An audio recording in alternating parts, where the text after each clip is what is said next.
Maandalizi ya kumpokea mgombea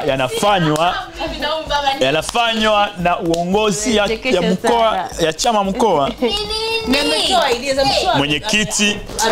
Mwenyekiti wa chama mkoa, katibu ya chama mkoa, kuna mwenezi wa chama mkoa. Ndio jambo lao. Ila bado Makonda tunakupa shara.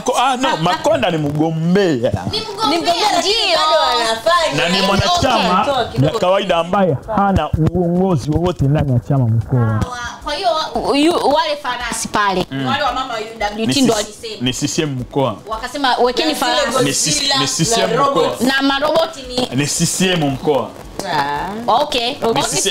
Nyama mna uthibitisho gani Makonda ndo amelipa? Bas, let's do it like that. Bas. Kuepo kwamba ni naniliu CCM mkoa Arusha. Catch feelings basi utaratibu ndo iko hivyo.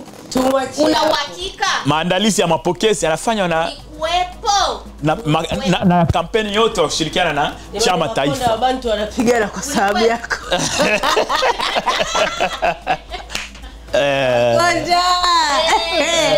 Kwa pongezi nyingi sana ziende kwa haya ambayo tunaona tunayatafsiri kwamba ni maandalizi mazuri ya kumpokea mgombea urais. Ndio. Uko naona wa CCM uko naona na ugeni mkubwa wa kitaifa huo wa chama.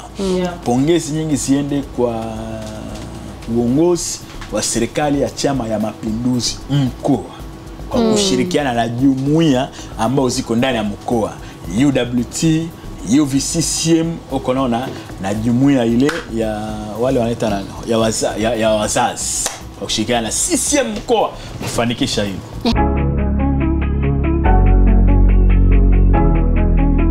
ST Bongo, nyumbani kwanza.